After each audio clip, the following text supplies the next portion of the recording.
entrevistá-lo mais uma vez. Bom, completamos 15 anos, presidente, no dia 13 de março, um mês atrás. Nesses 15 anos a gente teve a oportunidade de fazer várias entrevistas com o senhor, mas essa é a primeira que eu faço com meus dois amigos da revista Fórum e do DCM, então é importante para a gente também, para simbolizar uma unidade progressista. E eu acho que a gente vai falar de vários temas importantes.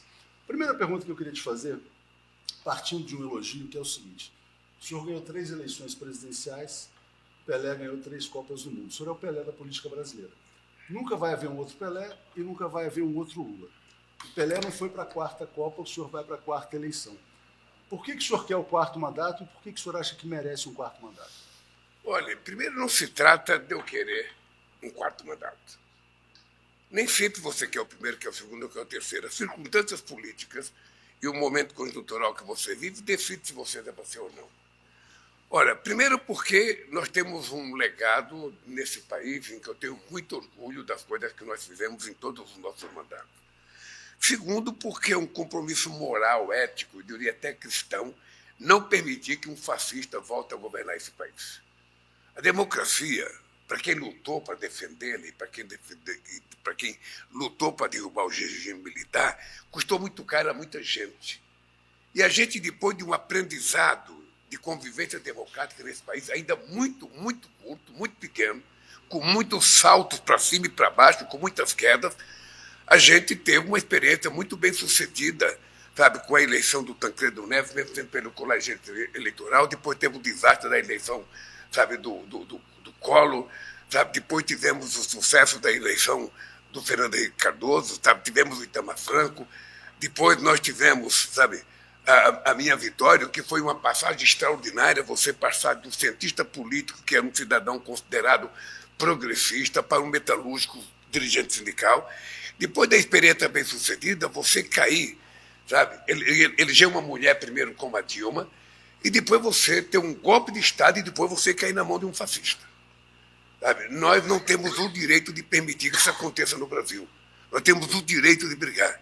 E eu me sinto, primeiro, fisicamente muito bem, politicamente eu estou muito bem, estou com a saúde muito bem preparada e estou motivado.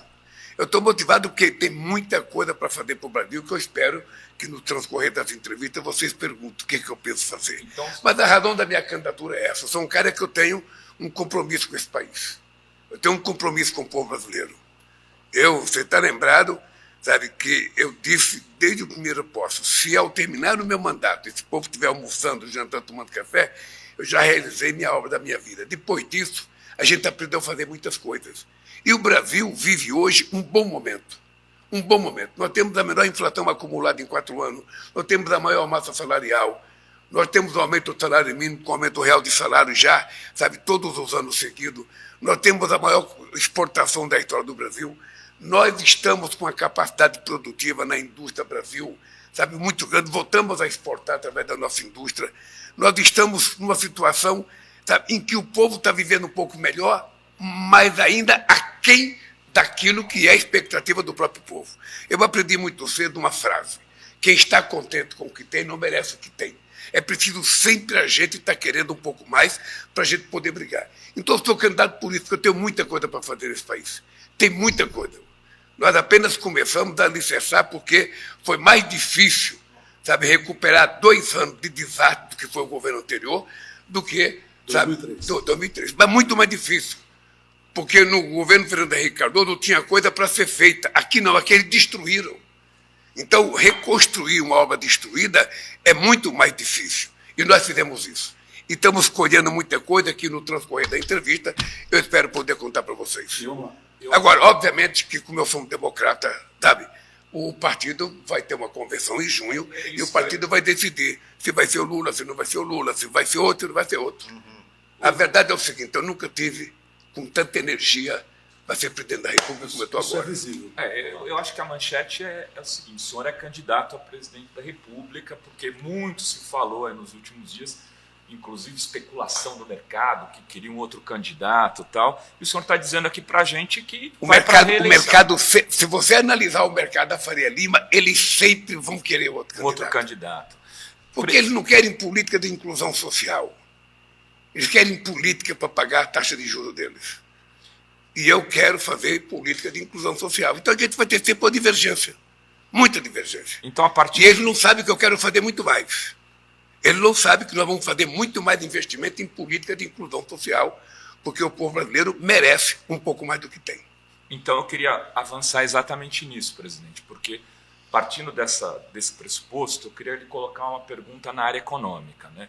A gente sai desse período do terceiro mandato com índices muito positivos, né? Tem o dólar ontem chegou a menos de 5, a inflação está controlada. E a Bolsa? A Bolsa vai bater 200 mil. Hoje. Tem tudo isso, mas tem um sentimento de boa parte da população que o dinheiro não alcança o fim do mês. Aquela velha história, termina antes do fim do mês.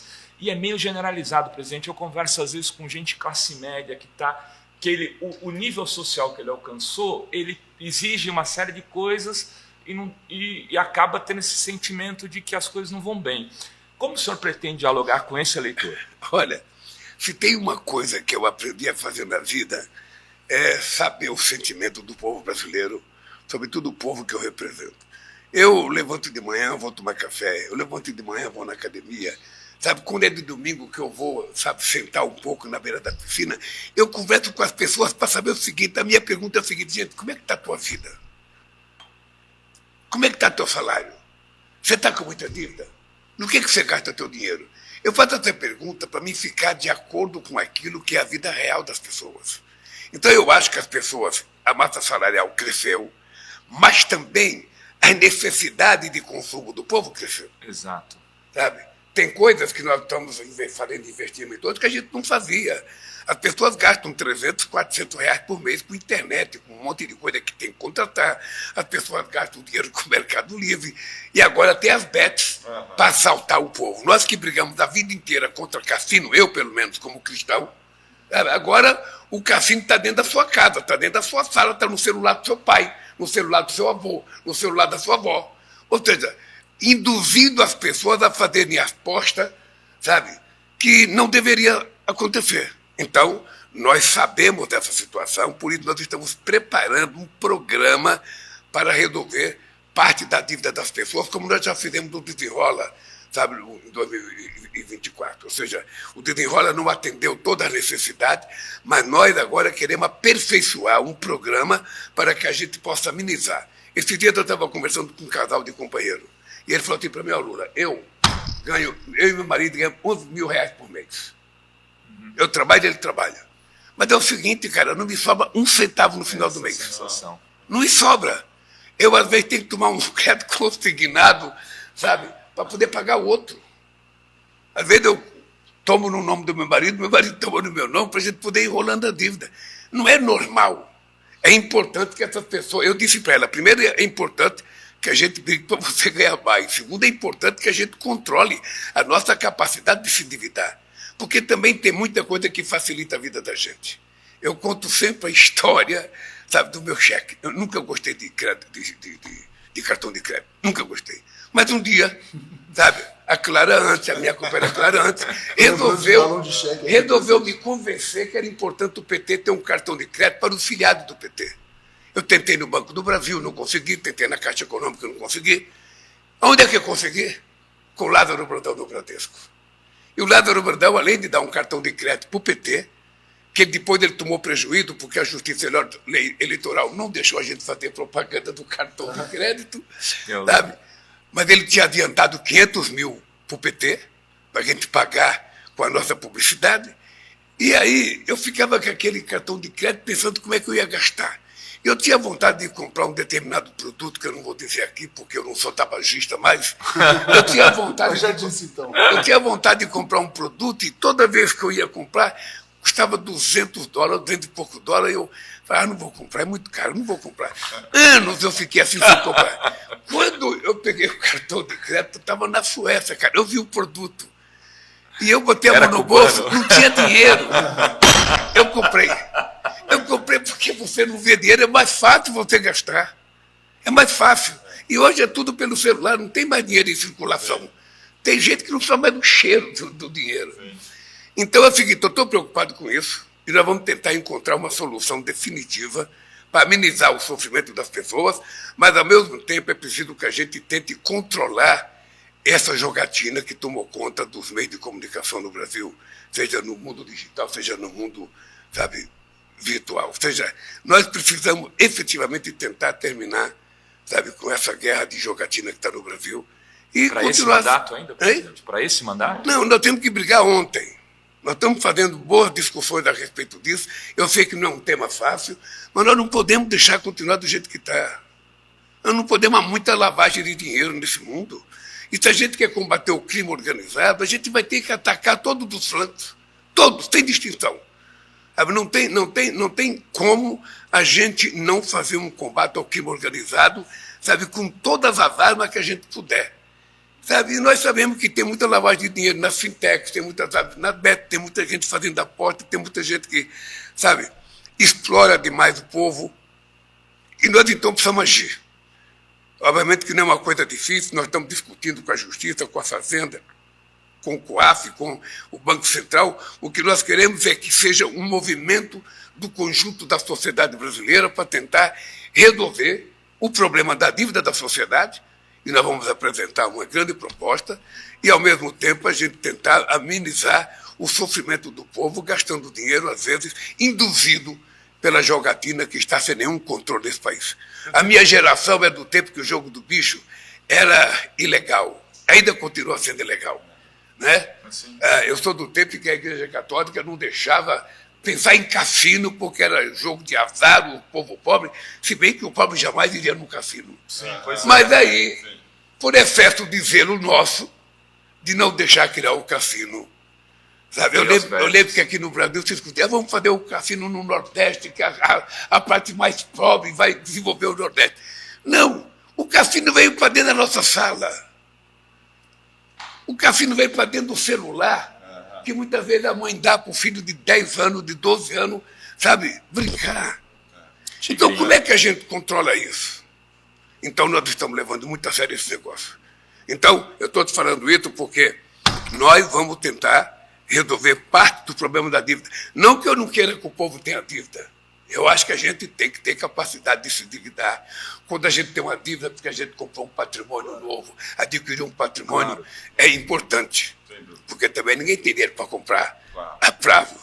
Mas o que é importante é que a gente seja regulado. Eu conto sempre uma coisa que é o seguinte, em dezembro de 2023, dezembro de 2008, quando veio a crise do subprime nos Estados Unidos, está lembrado? Claro. Tinha uma crise comercial no mundo. O mundo estava sendo desativado. O que eu fiz? Eu peguei a televisão, fiz um pronunciamento de 8 minutos em rede nacional, convidando o povo brasileiro a se endividar. A se endividar com responsabilidade, só podendo gastar aquilo que o seu salário poderia pagar para que ele não se comprometesse. E foi pela primeira vez na história desse país que a classe C e D consumiram mais do que a classe A e B. Porque foram a compra com responsabilidade. Queria aproveitar. A gente está vendo as pesquisas e o Flávio Bolsonaro aí pontuando. O quanto que isso causa preocupação para o senhor? Quantas pessoas precisam saber disso que o senhor está contando e por que não está chegando para a população esse recado que o senhor está dando? Olha, eu tenho dito que esse ano vai ser o ano da verdade contra a mentira. Os 2 primeiros anos foram o tema da reconstrução do país, sabe? Da reconstrução. O ano passado foi um ano que nós semeamos tudo que a gente tinha que semear, e esse ano é o ano da colheita. Então, é o seguinte, quem mentiu, mentiu. Quem não mentiu, daqui para frente vai ser pego de calça curta, como já foi pego. Como o Flávio foi, com aquela brincadeira do cara comendo um caminhão de coisa, e ele se esqueceu de perceber que aquilo era no governo do pai dele. Tá? Então, daqui para frente é o seguinte, a política séria de olho por olho, dente por dente, com base na verdade. Nós não vamos deixar uma mentira ter vida longa. A mentira tem que ter vida curta e a verdade tem que durar, porque nós precisamos levar a sociedade brasileira ao momento eleitoral discutindo com a seriedade que precisa discutir para escolher um chefe de Estado. Se ela for na base da mentira, o resultado pode ser um desastre para a democracia e para a sociedade brasileira. Deixa eu trazer um dado da verdade, que é muito importante. que inclusive justifica o fato da gente ter criado uma empresa. Foi o final de 2010, o melhor momento da história econômica do Brasil, isso é inegável. Brasil bombando, crescendo 7,5% ao ano. Né? E o debate político, eleitoral, ele era feito com base em coisas racionais. Você viu os números, os resultados comparados e assim funcionava.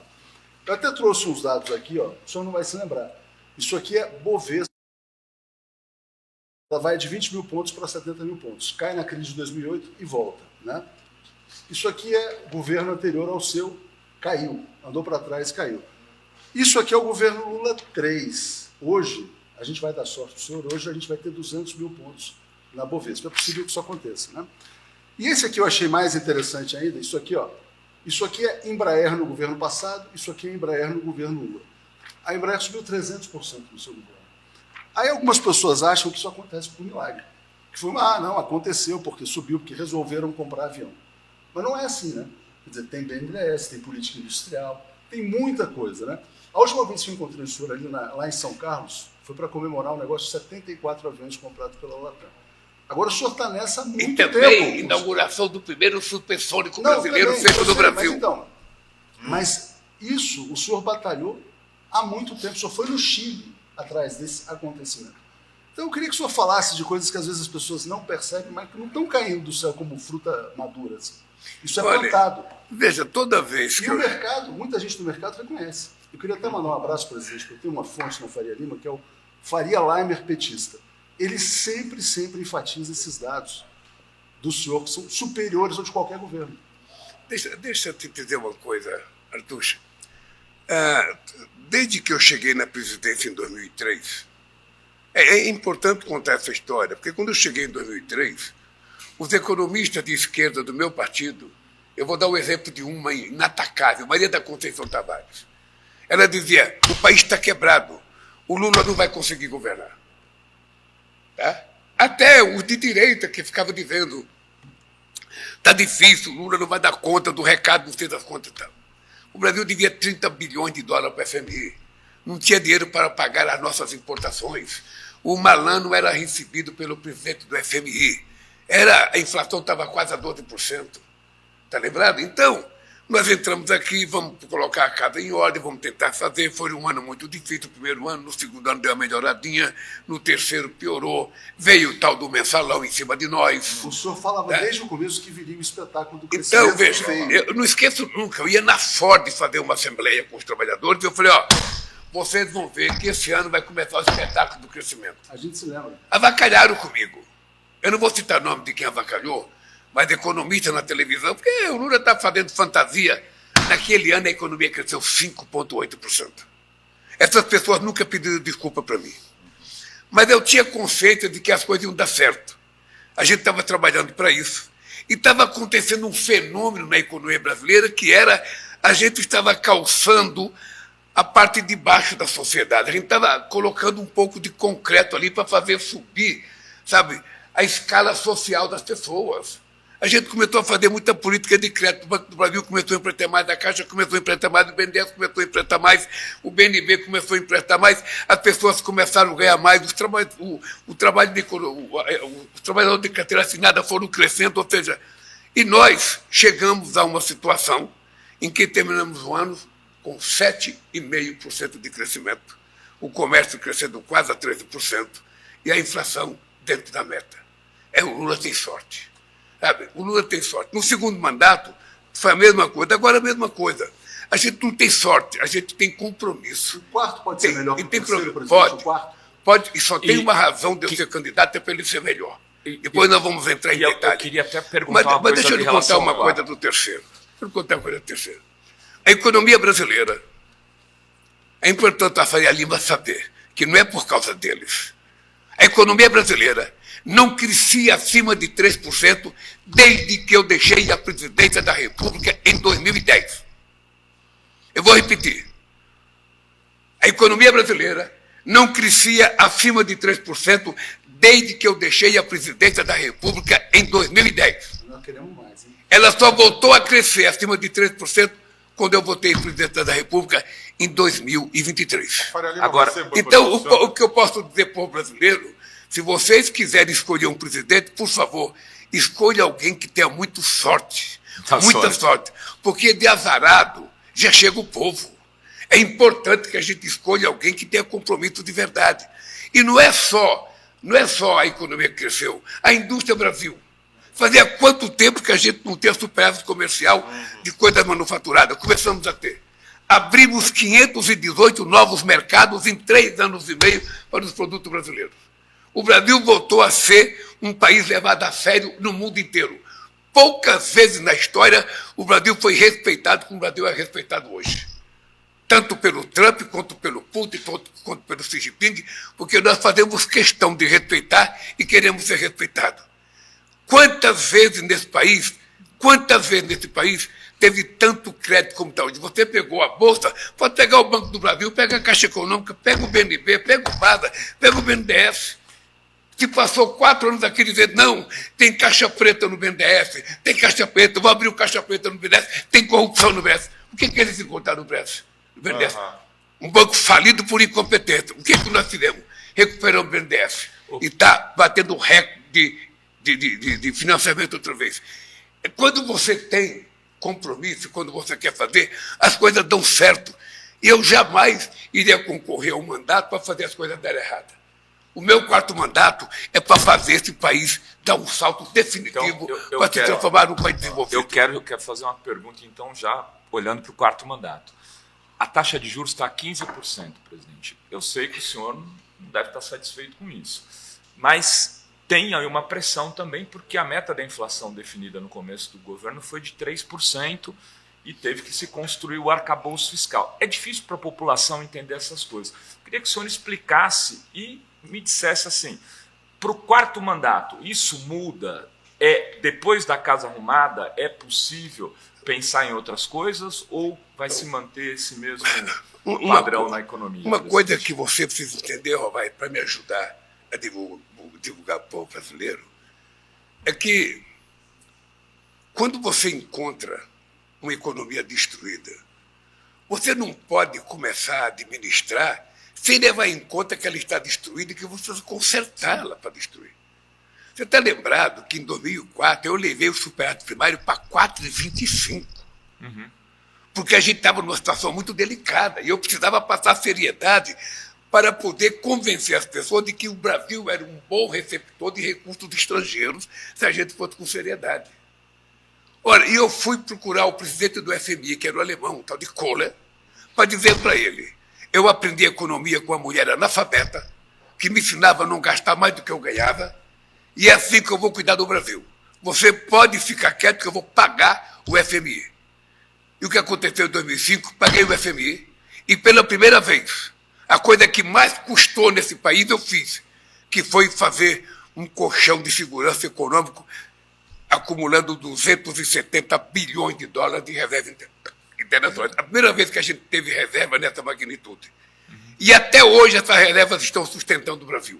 Até hoje essas reservas dão estabilidade para o Brasil. Ora, porque, quando eu tomei posse, eu tinha na cabeça o fracasso do Valença. O Valença foi metalúrgico junto comigo. Ele fez a greve em 80 em Guidantes, quando eu fiz a greve no ABC. E o Valença foi um fracasso no governo. Ele foi candidato à reeleição, teve 0,5%. Aquilo estava martelando a minha cabeça. Eu falava, eu não posso fracassar, eu tenho que dar certo. E eu tenho muito orgulho. Pode me comparar com qualquer presidente da história do Brasil. Todo, pode pegar todos. De Marechal Deodoro da Fonseca, sabe, até o último cidadão que passou por aqui. Eu duvido que algum deles junto, ou todos eles juntos, fizeram 50% da política de inclusão social que nós fizemos nesse país. Nós sozinhos fizemos mais universidade que todos eles juntos. Nós sozinhos fizemos mais escola, institutos federais do que todos eles juntos. Nós sozinhos colocamos mais estudantes na universidade que todos eles juntos. Nós sozinhos fizemos mais escola de tempo integral do que todos eles juntos. É tudo? Não. Ainda é pouco diante da necessidade e do atraso. Porque eu não sei se vocês sabem, meus queridos, quando Colombo chegou em Santo Domingo, na República Dominicana, em 1492, em 1532, 40 anos depois, já tinha a primeira universidade em Santo Domingo. Cabral chegou aqui em 1500. A primeira universidade só foi feita 400 anos depois. Essa é a diferença do Brasil com outros países, e é esse país que eu tenho que mudar. Mas Presidente, deixa eu aproveitar o cenário internacional um pouquinho. O senhor falou 2 vezes aí no fato de ser cristão. O Papa está sendo hoje a principal voz contra o Trump.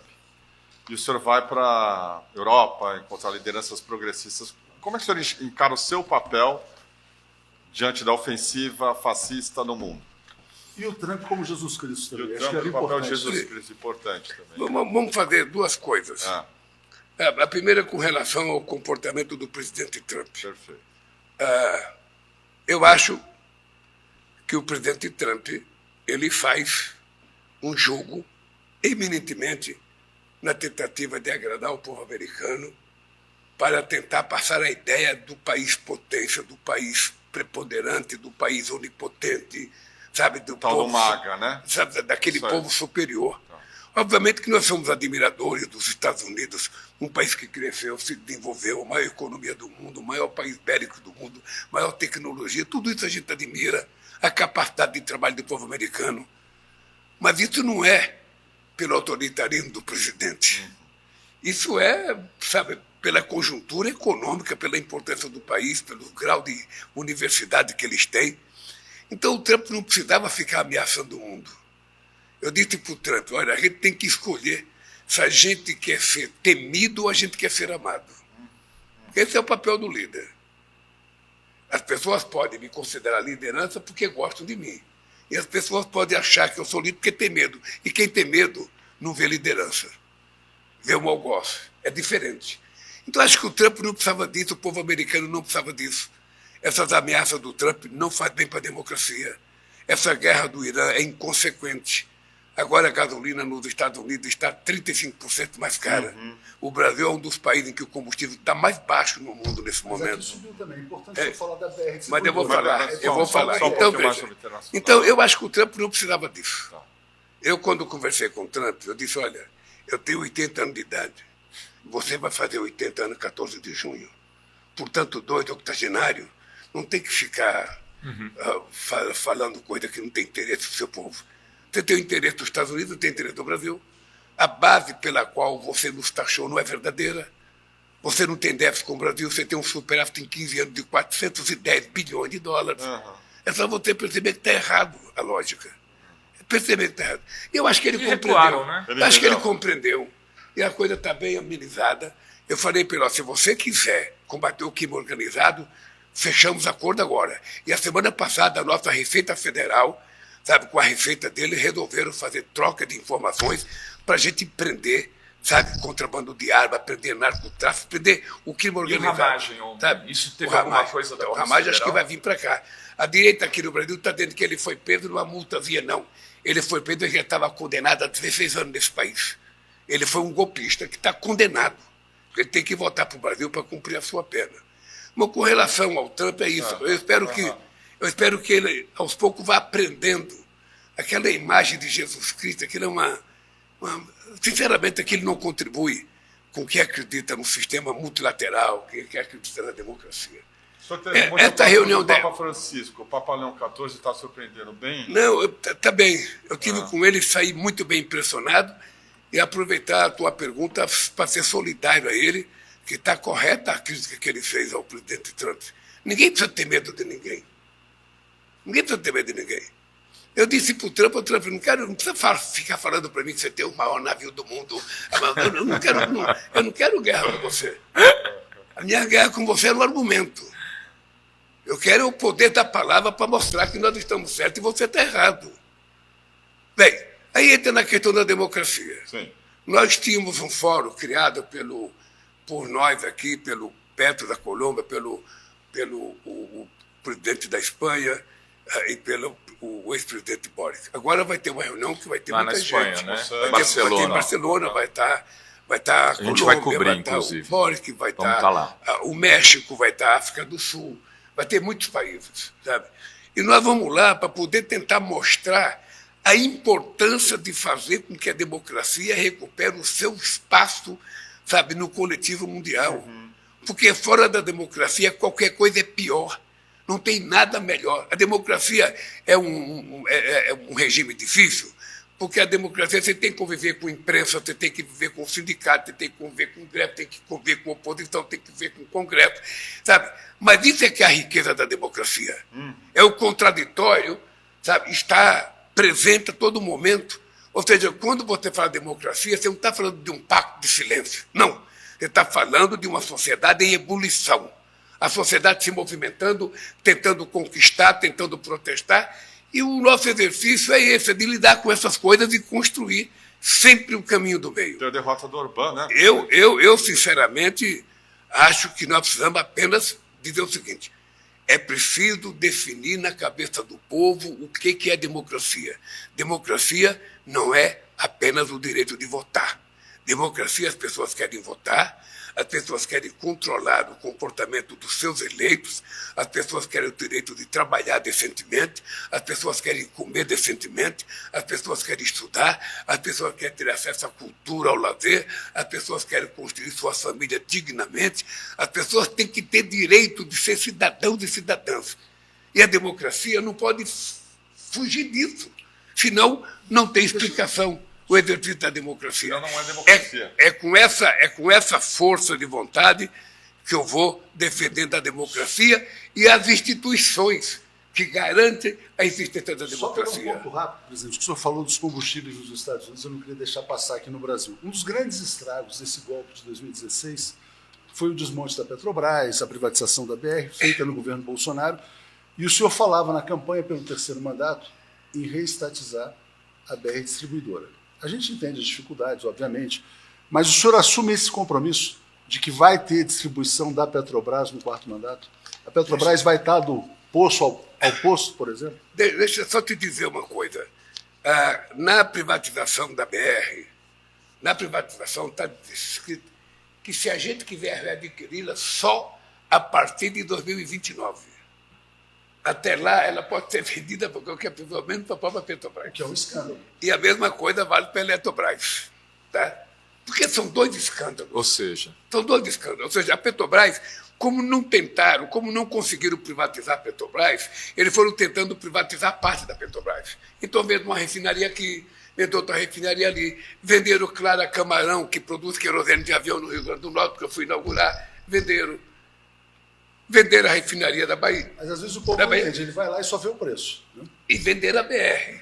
Então, veja, agora, se a gente tivesse a BR na nossa mão, o não aumento de preço seria controlado por nós.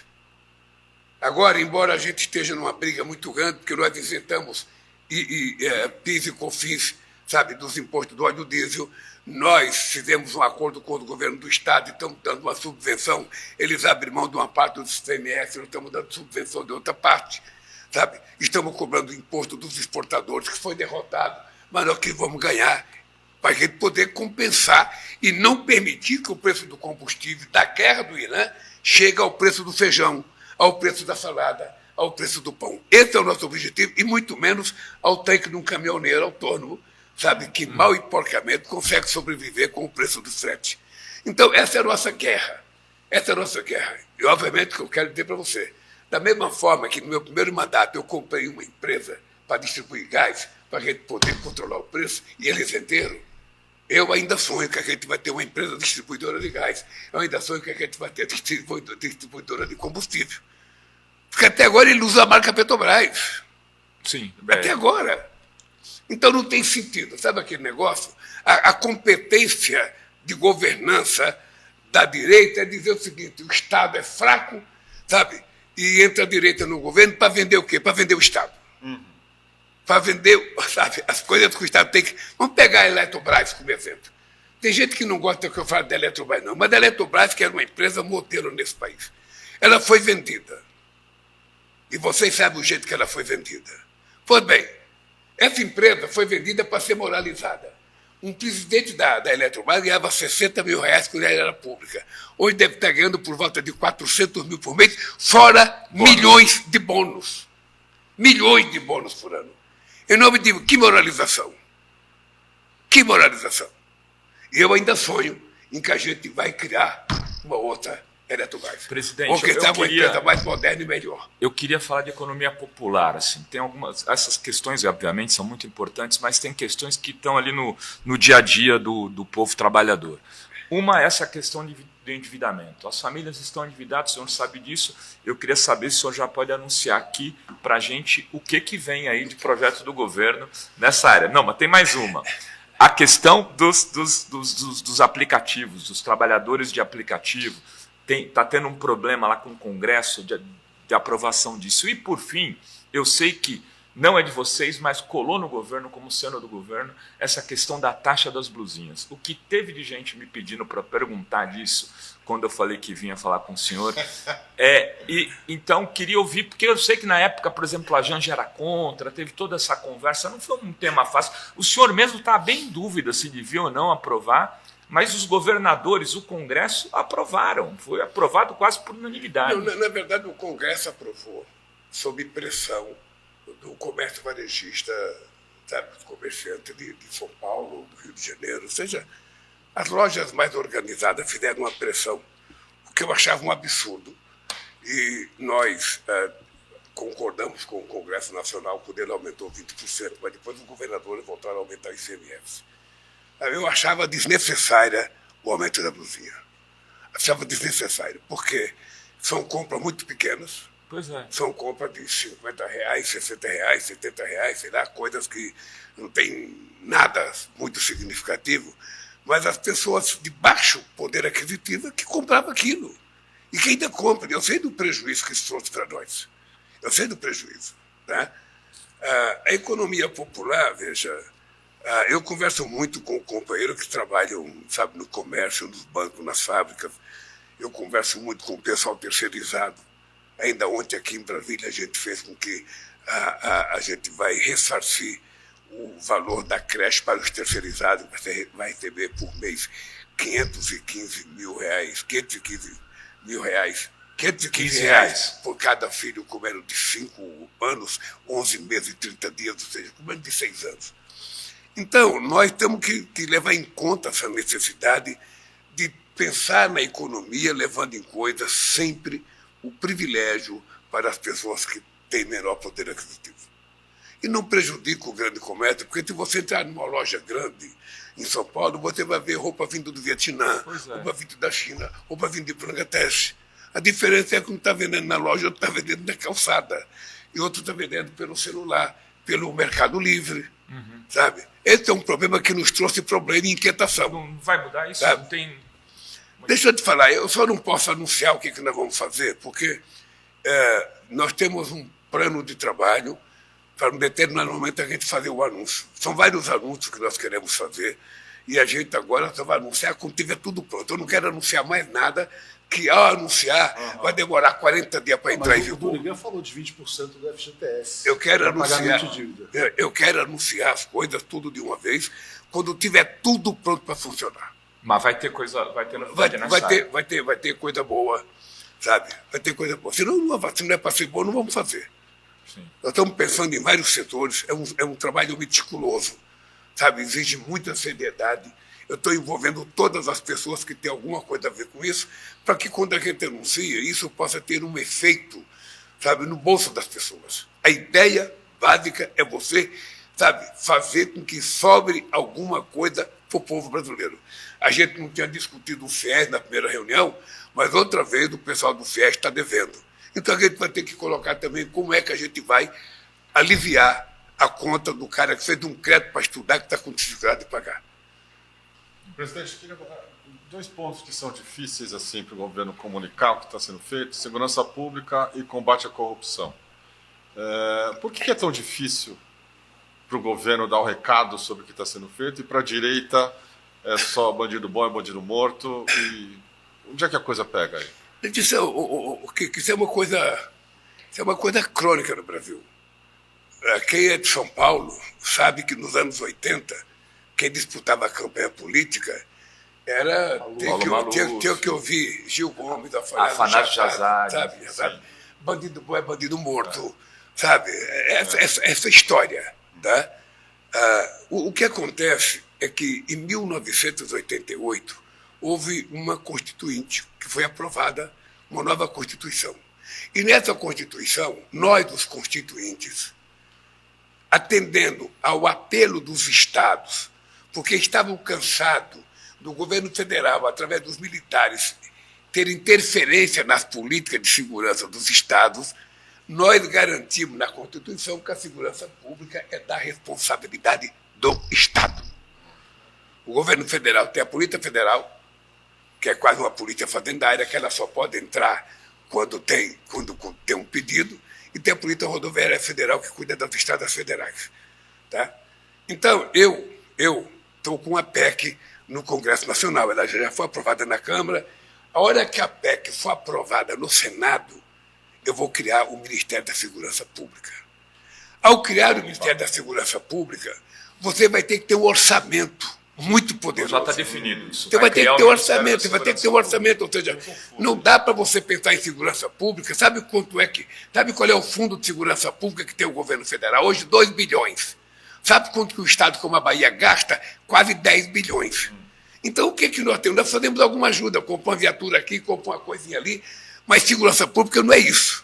Na hora que foi aprovada a PEC, que definiu o papel da União na segurança pública, aí esse país vai ter segurança pública, sabe, com Polícia Federal com mais gente, com mais inteligência, com Polícia Rodoviária Federal com mais gente, com mais inteligência, e com uma Guarda Nacional, sabe, para fazer as intervenções necessárias para ninguém nunca mais falar em GLO.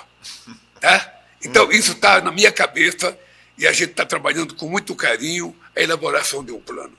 A outra coisa é a questão do crime organizado e a questão você vê, a Polícia Federal, nesses nossos 3 anos e 8 meses de governo, já desbaratou 10 milhões, sabe, de bandidos nesse país. Já muita coisa. Qual é o problema da violência? É que quando você apura a corrupção, você prende o bandido, aparece a corrupção. Aparece no governo de quem? Aparece no governo de quem combate a corrupção. No governo de quem não combate a corrupção, não aparece. Então, é como o governador para escolher um crime. Sabe? Nunca define tipificar o crime. Então, o cara morreu, não apareceu. Você não acha quem matou, você não sabe quem morreu. Ou seja, então o crime não aparece. Aí começa a cair. Não. O que nós queremos é um jogo da verdade. Sabe? Nós, agora disse para o delegado-geral da Polícia Federal, todo crime que a Polícia Federal desvendar, todo qualquer crime, tem que dizer quando é que começou a funcionar a quadrilha, quando ela foi criada e em que governo.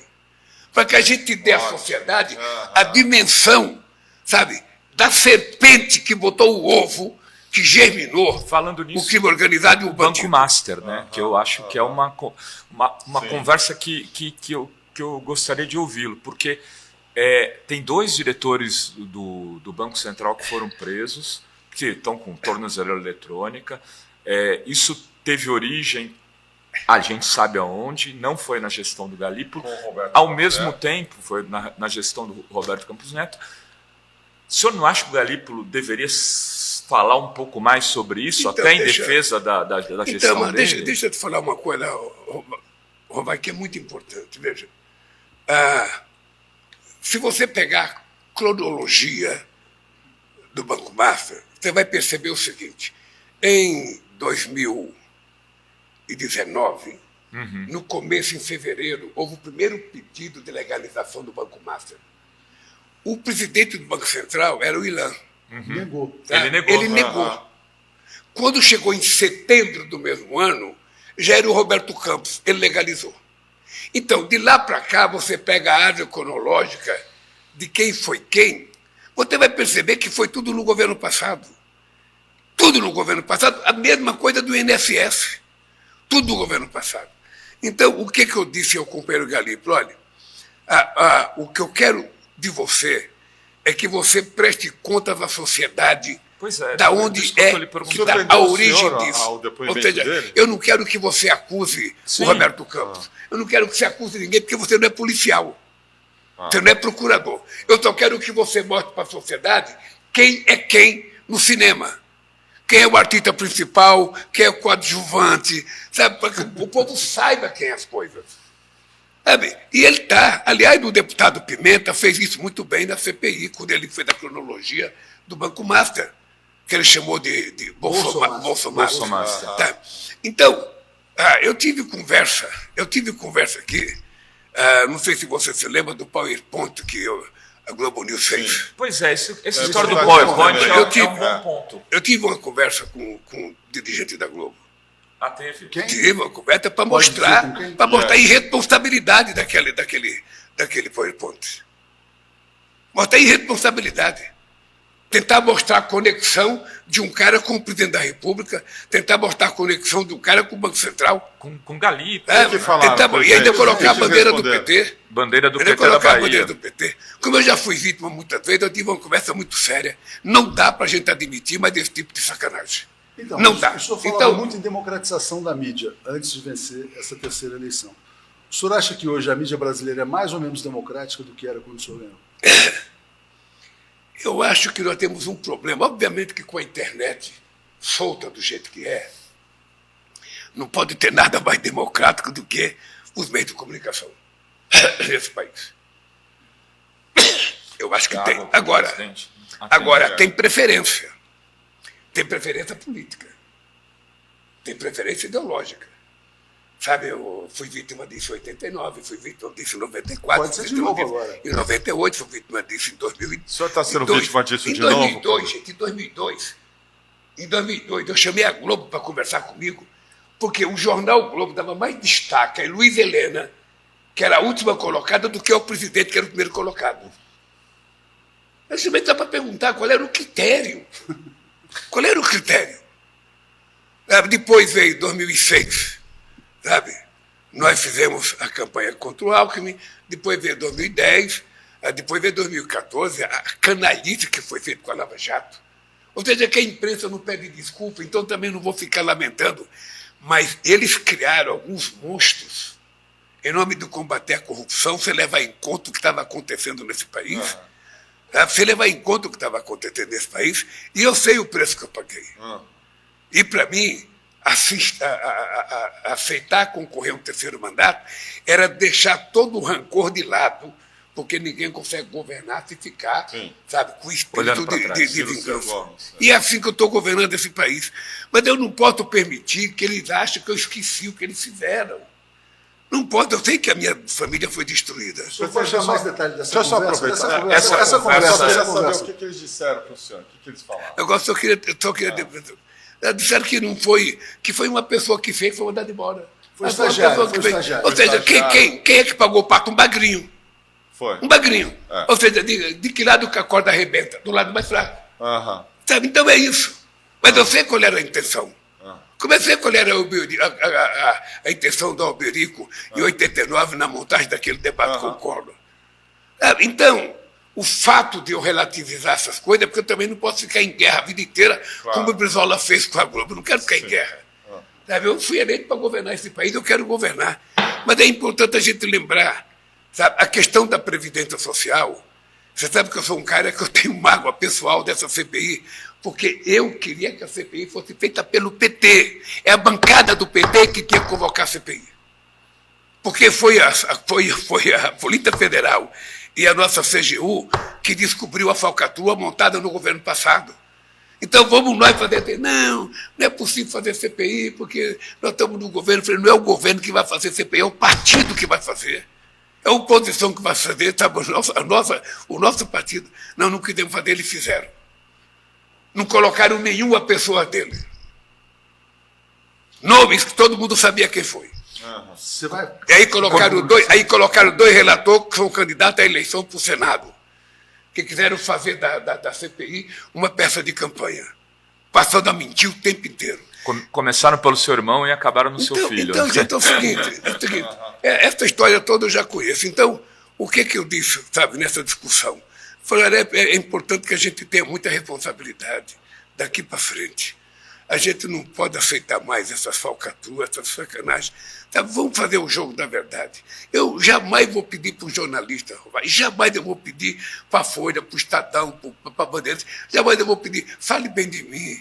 Eu não falo, seja livre. Fale mal, mas fale a verdade. Não invente história. porque eu sei o que eu passei com as mentiras contadas e até hoje eu estou esperando que algum sacana prove, mostre uma prova. Presidente. Então aí as pessoas precisam aprender pelo menos pedir desculpa. Desculpa.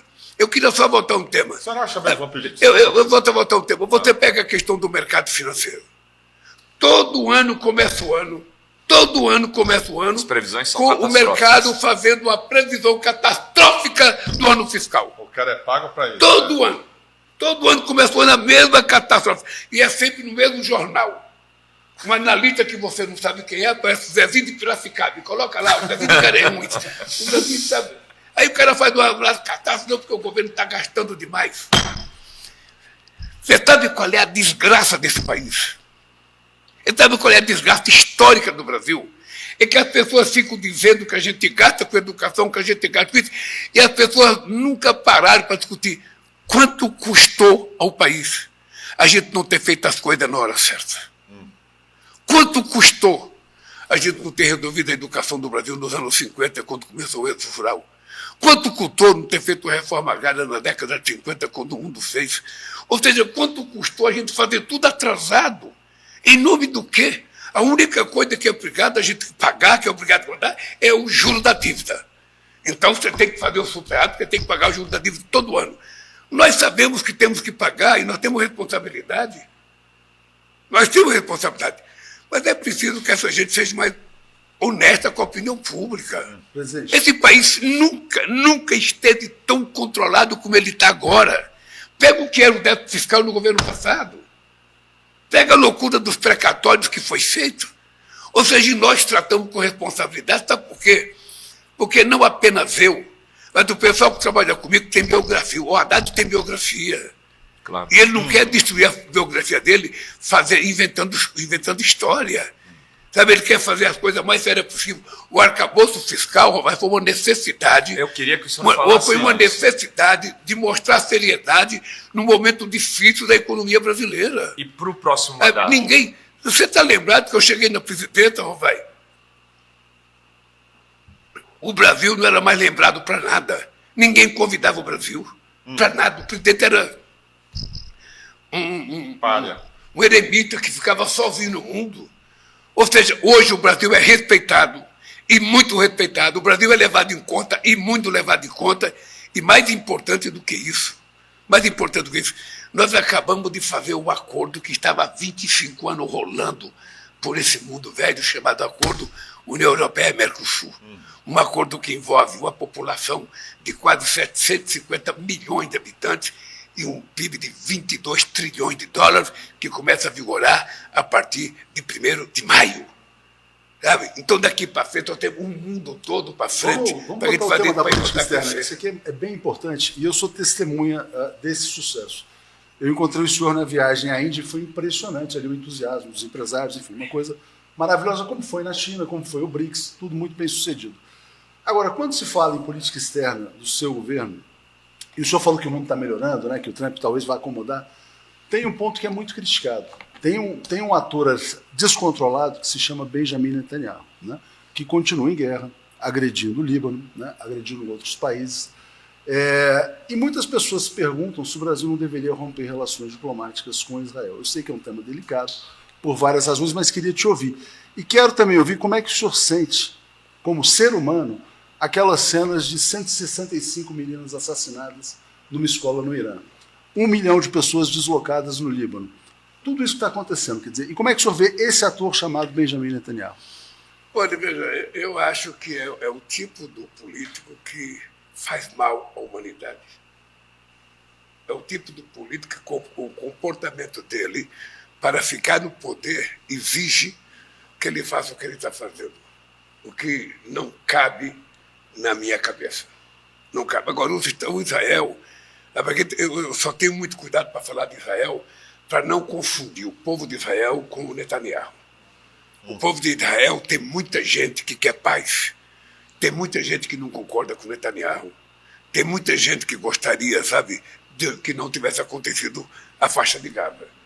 Mas o Netanyahu foi eleito por uma maioria, sabe, muito, muito pequena, apertada, e continua fazendo isso. Então eu acho que o Estado de Israel, ele age porque a complacência dos Estados Unidos. Se não fosse os Estados Unidos permitir, Israel não estaria fazendo o que está fazendo. Às vezes eu acho que o Israel é até utilizado para fazer determinadas coisas no Oriente Médio. Tem gente que acha que o Netanyahu manda no Trump, né? Eu não acho que ele manda no Trump, eu acho que tem uma certa subordinação histórica. Sabe, não é de hoje, há muito tempo. Ou seja, o Netanyahu, o governo de Israel, com exceção de 2 momentos históricos, sabe, que tinha governos progressistas que tentou fazer acordo de paz, a maioria não quer fazer acordo de paz.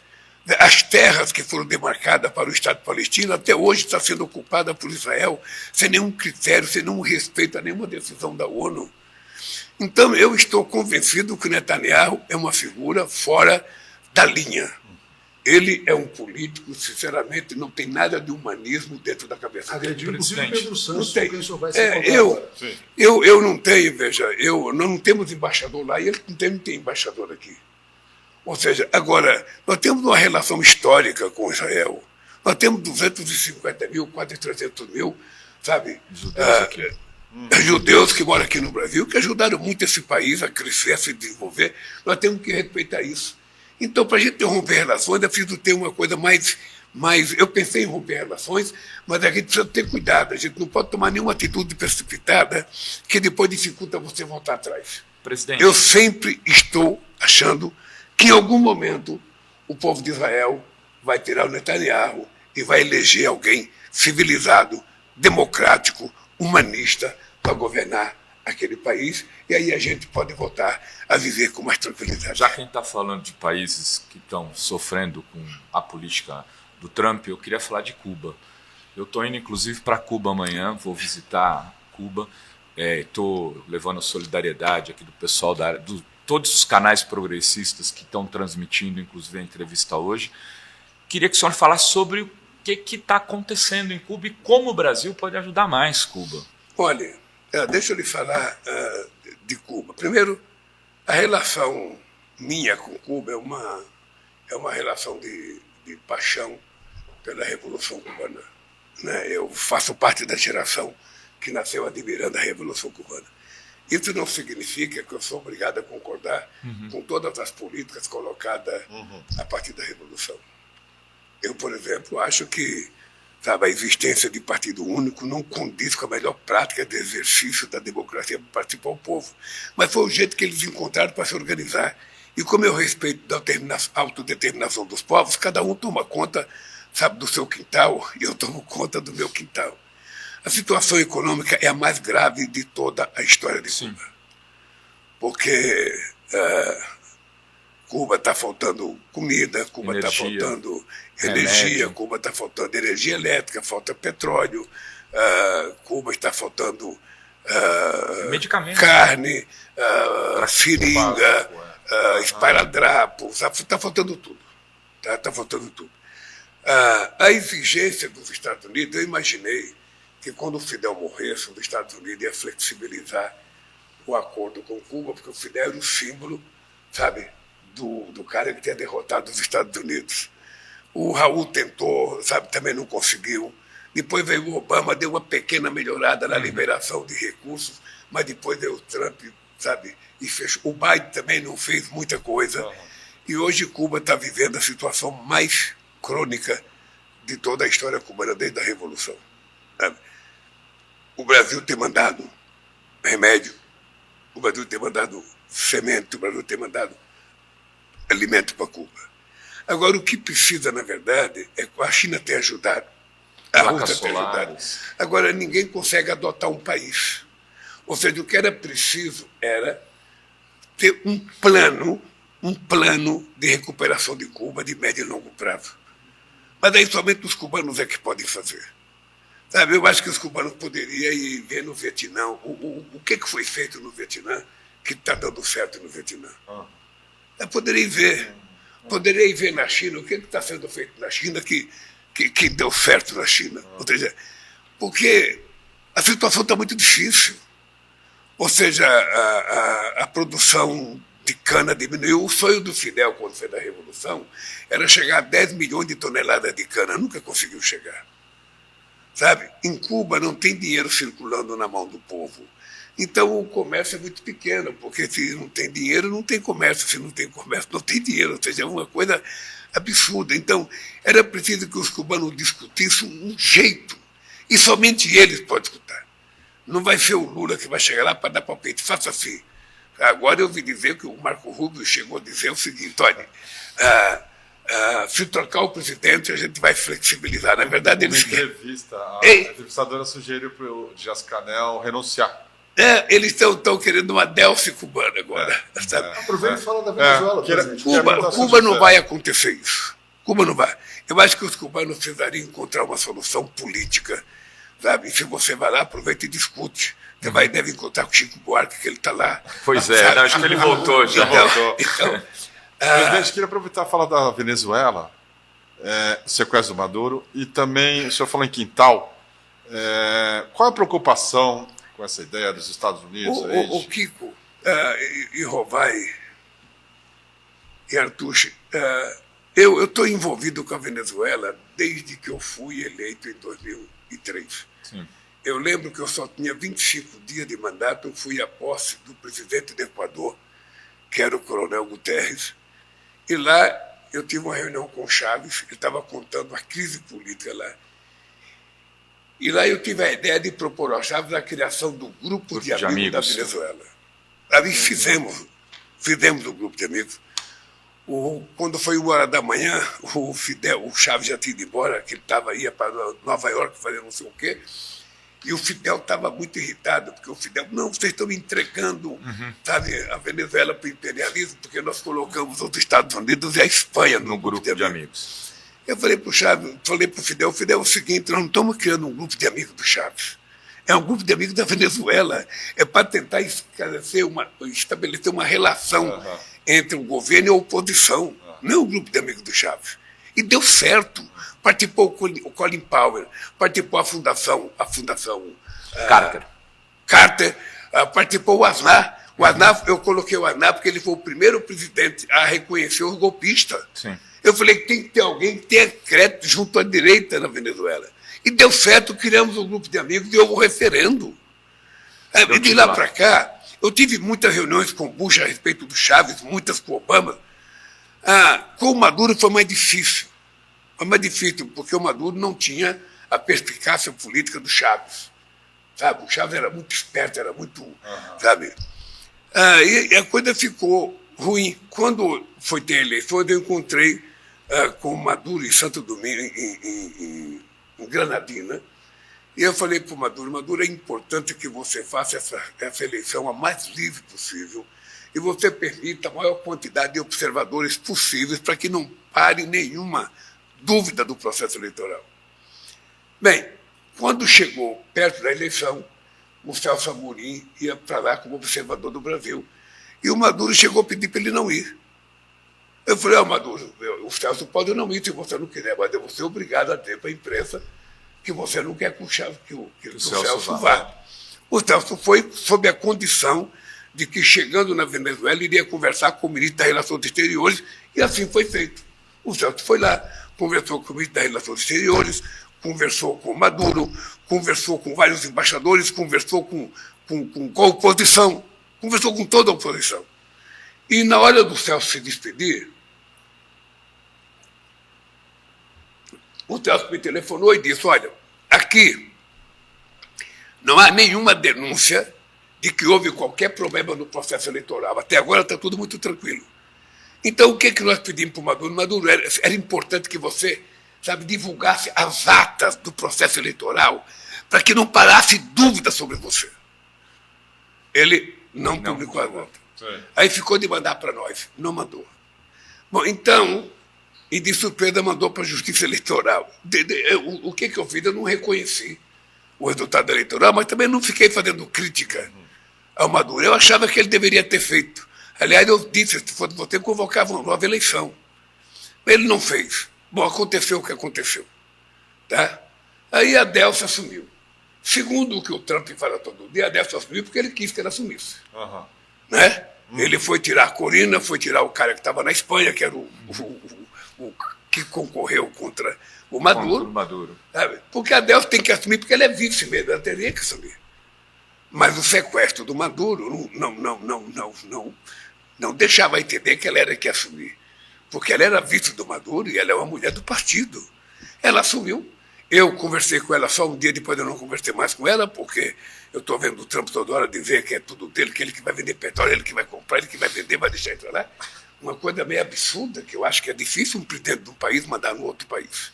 O senhor tem receio que os Estados Unidos queiram interferir na eleição brasileira agora em outubro? Olha, deixa eu te falar uma coisa. Receio eu não tenho. Eu acho que ele me ajudaria muito se ele fizesse isso. Como na Hungria, né, presidente? Eu acho. Mesmo se ele usar as Big Techs, presidente. Deixa eu lhe falar uma coisa. O que eu tenho acompanhado, agora mesmo o vice dele foi, na Hungria, fazer candidato o Orbán. Ele tem o dedo podre. Ele tem o dedo podre. Ele foi lá fazer campanha. Eu tenho visto o Peron eu dizia tenho isso, ouvido né? Eu quero mensagem. ser candidato contra a Eu tenho embaixada lido aqui no americana. Brasil mensagem do Trump dando um palpite na eleição de Honduras, na eleição da Costa Rica, na eleição. Ou seja, o que eu acho absurdo é uma intromissão sem precedente na soberania de um país. Aqui, ele ainda não fez, mas os meus adversários têm um filho lá, sabe, que foi pedir para o Trump intervir no Brasil. Seu ex-camisa 10, é isso, né? Tem o filho pedindo, sabe, faz uma intervenção americana aqui no Brasil. Virou um meme, presidente. Hein? Virou um meme o senhor cantando Trump solta meu pai, né? Então, deixa eu lhe falar uma coisa. Quer dizer, eu acho isso, sabe, um erro de comportamento, sabe, tanto deles pedindo quanto do Então o Trump. senhor não tem receio. Não tem... Eu não tenho receio. Sinceramente, Com relação a transformar o PCC e CV isso não me tira, Não tira o sono. Presidente. não me tira o sono. Em relação a transformar o PCC e o CV em organizações narcoterroristas, isso causa preocupação de uma intervenção aqui? Não causa. Não causa porque, veja, nós temos clareza do que significa o PCC, o Comando Vermelho. Isso está tipificado na legislação brasileira. E nós vamos enfrentar essa gente. Nós aprovamos agora a lei antifacção, sabe, que vai nos permitir ter uma atuação muito mais poderosa para tentar destruir, sabe, essas organizações. Essa é uma guerra que é nossa. Essa guerra não é dos Estados Unidos. O que nós queremos fazer parceria com os Estados Unidos é no combate ao narcotráfico, no combate ao crime organizado, sabe, no contrabando de armas. Isso nós estamos dispostos, até porque parte das armas clandestinas que vem do Brasil vem dos Estados Unidos. E a Polícia Federal tem isso documentado, porque já fez muitas apreensões. Tem um cara Então, lá em na Miami, medida que o presidente Trump queira jogar sério nessa coisa, o Brasil será parceiro. O Brasil não recusará participar, sabe, com a nossa Polícia Federal, com o nosso Ministério Público, com a nossa Receita Federal, sabe, com aquilo que a gente puder, a gente vai participar, porque nós queremos derrotar o crime organizado. Presidente, eu acho que essa entrevista aqui eliminou qualquer dúvida sobre a sua candidatura. E eu queria propor, inclusive aqui aos meus colegas, que o senhor assumisse um compromisso público, depois da convenção, de fazer uma nova rodada para debater o seu plano de governo e para que a sociedade conheça propostas, inclusive de longo prazo. Né? Todo mundo fala da juventude sem esperança, desalentada.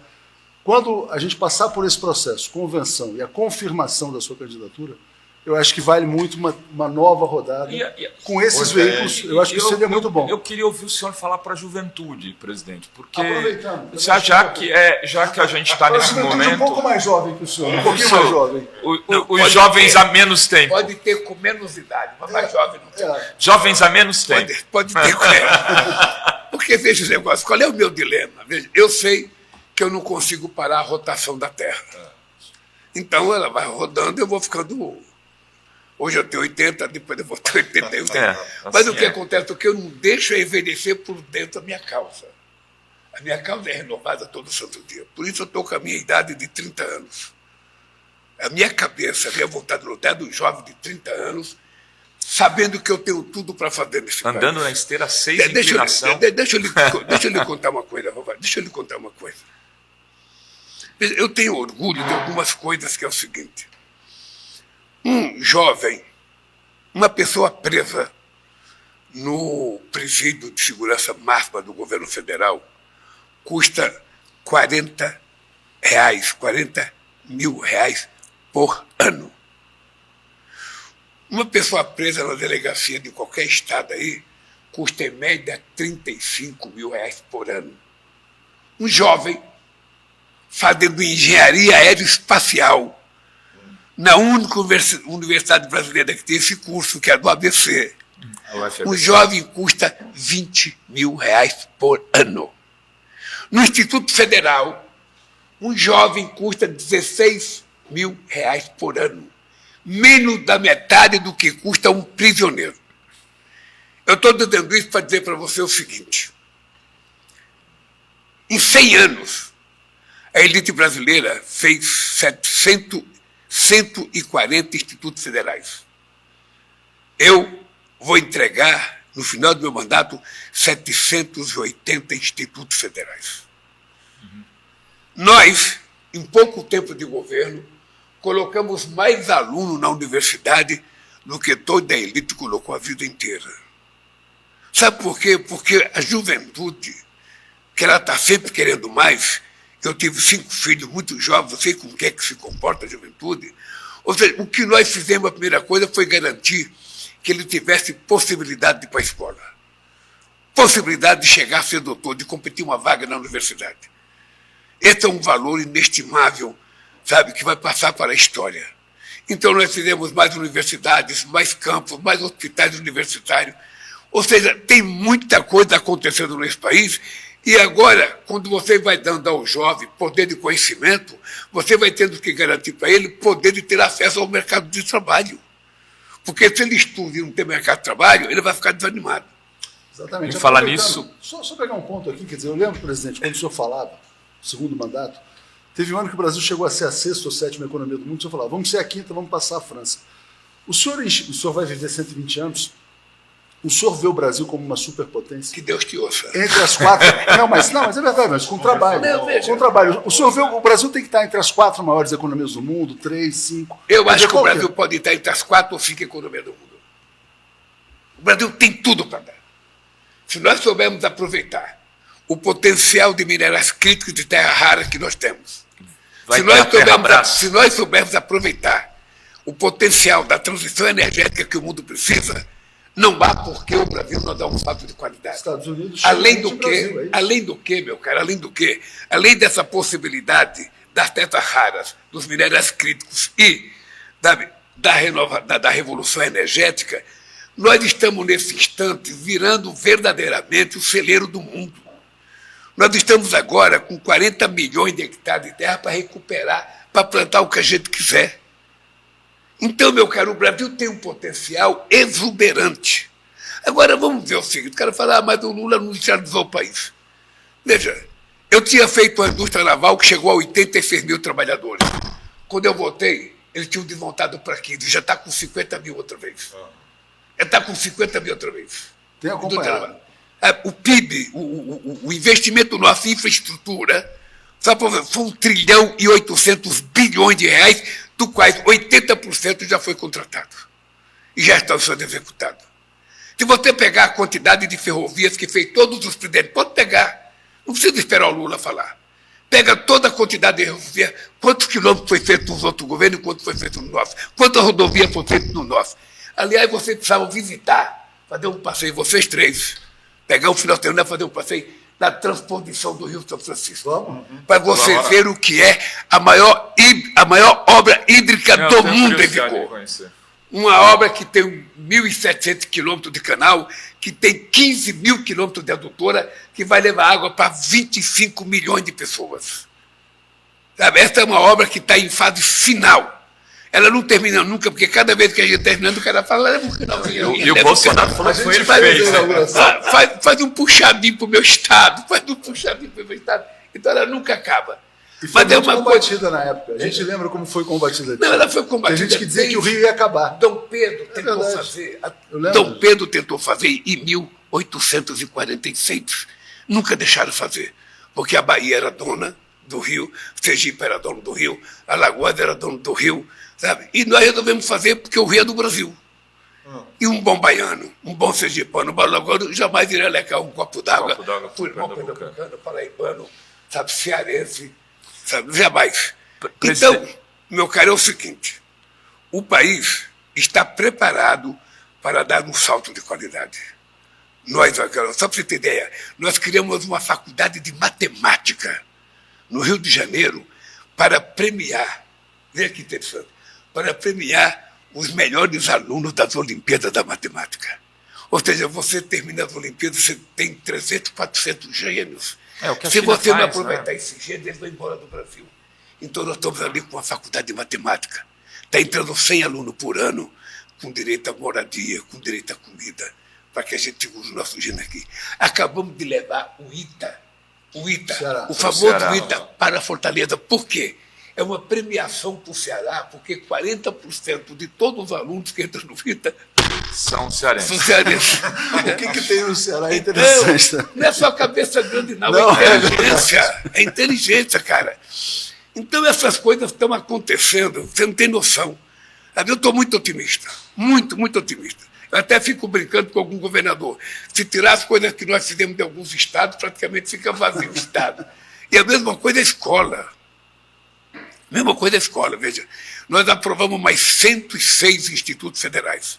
Agora, veja que interessante, tem mais 76 prefeituras, mais 76 prefeituras que já procuraram um novo ministro, que nem tomou posse ainda direito, para oferecer 76 prédios novos, prontos para entregar Instituto Federal. Sabe o que vai acontecer? Eu vou levar. Alguém vai levar, vai gastar muito, eu não vou gastar, eu vou investir. Isso aqui é o futuro do país. Esse é o futuro do país. Então, meu caro, é o seguinte, ninguém vai nos segurar. Esse é seu legado, presidente? Fala muito de educação, esse é o seu grande legado, você acredita? Sabe por que a educação é meu grande legado? Porque, primeiro, você tem que convencer o jovem de que é exatamente nessa juventude, na época que ele é mais rebelde, que ele tem que aproveitar para estudar. Sabe? Então, não existe exemplo no mundo de nenhum país que se desenvolveu sem antes investir na educação. Então, nós temos que acreditar que a educação é a principal mola propulsora, sabe, do crescimento de um país, da melhoria da cabeça política, cultural de um país. Então, nós temos que investir, por isso é que não tem preço. Não me diga, vai custar. Me diga quanto custa não fazer. Quanto custou não alfabetizar esse país? Nós agora fizemos um acordo, veja, nós descobrimos no ano passado que somente 36% das crianças se alfabetizavam até o 2º ano do ensino fundamental. Um desastre. O que é que nós fizemos? Fizemos um acordo com prefeitos e governadores para que a gente consiga, até 2030, chegar a 80% de crianças alfabetizadas no 2º ano. Este ano, chegamos a 66%. Significa que está pertinho dos 80%. E alguns estados do Nordeste a gente pode sonhar os 100%. Sul e Sudeste. É isso que nós temos que acreditar, cara. O resto pode esperar.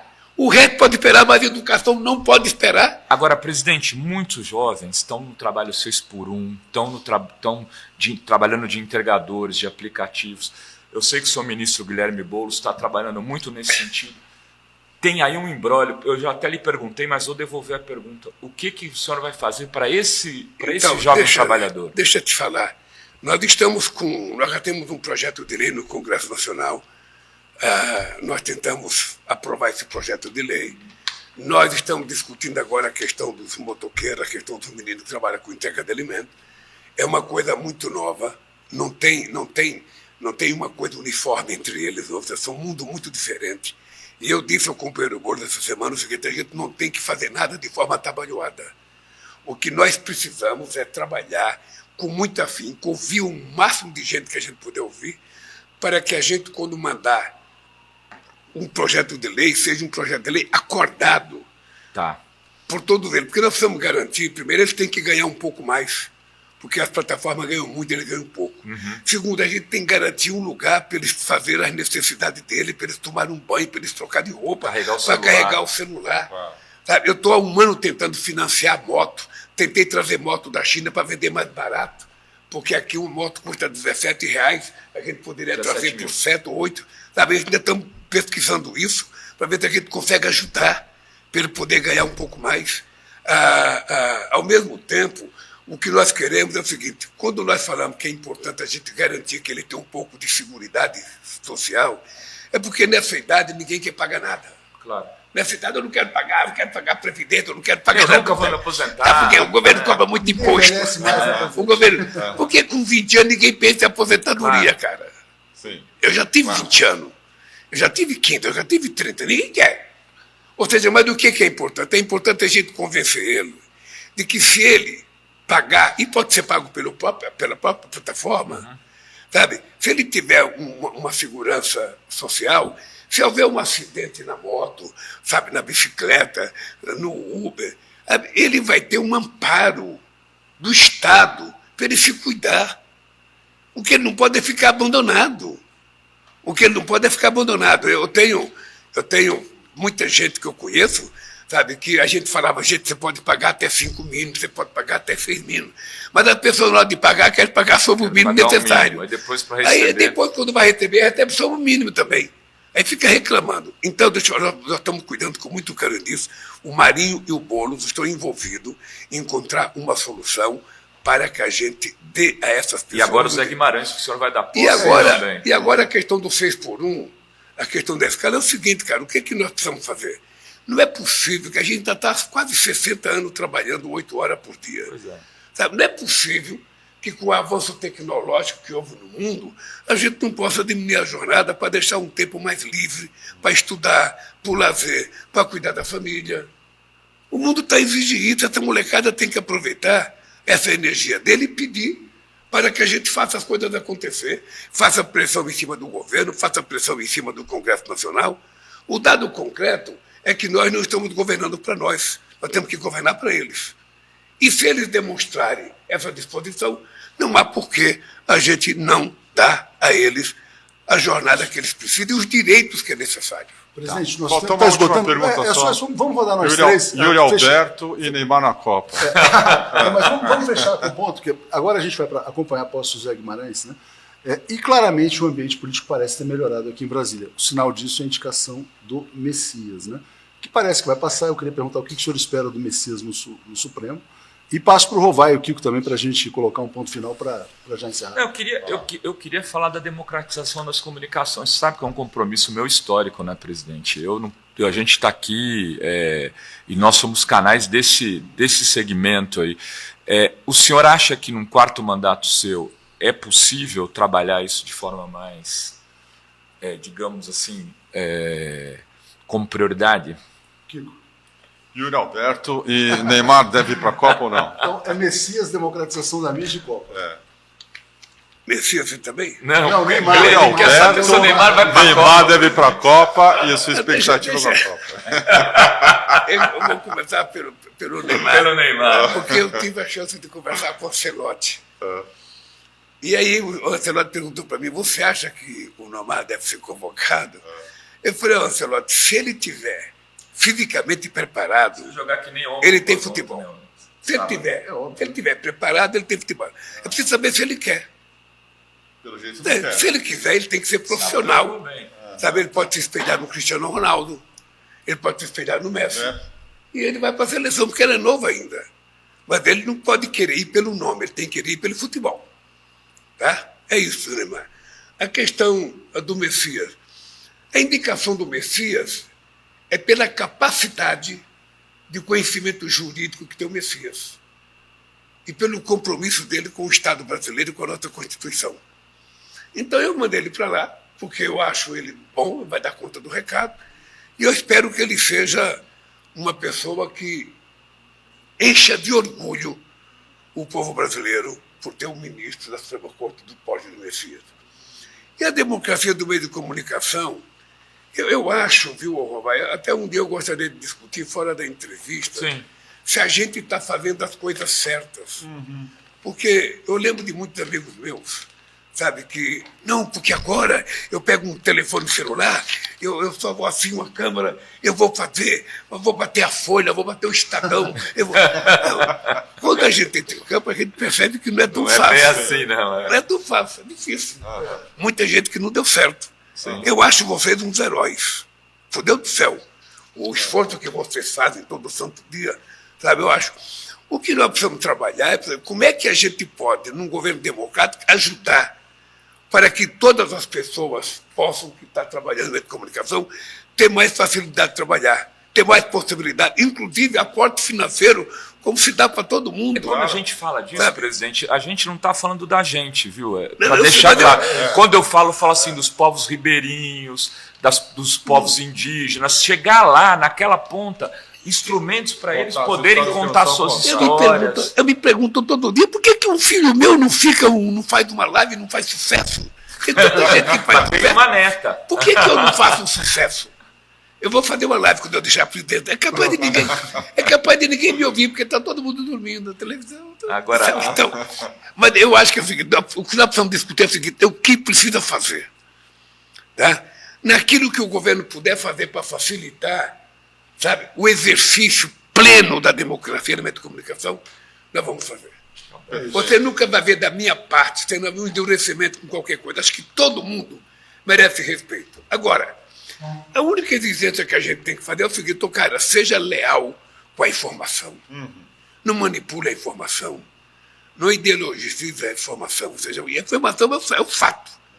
Nós estamos sentados no nosso quarto aqui, essa é a foto. Você não pode inventar que nós não estamos aqui.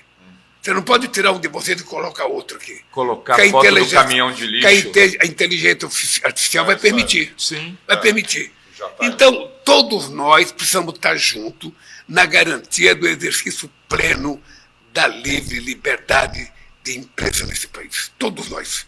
Porque se a gente não estiver junto, se a gente não estiver irmanado, sabe, o fascismo e as suas mentiras de fake news, as metas da vida, vão tentar dominar os meios de comunicação. É isso. Presidente, muito bem. obrigado. Muito obrigado. Todos Então, Obrigado, presidente. obrigado. Presidente. Bom, Muito obrigado. Kiko, Obrigado, presidente. prazer, querido.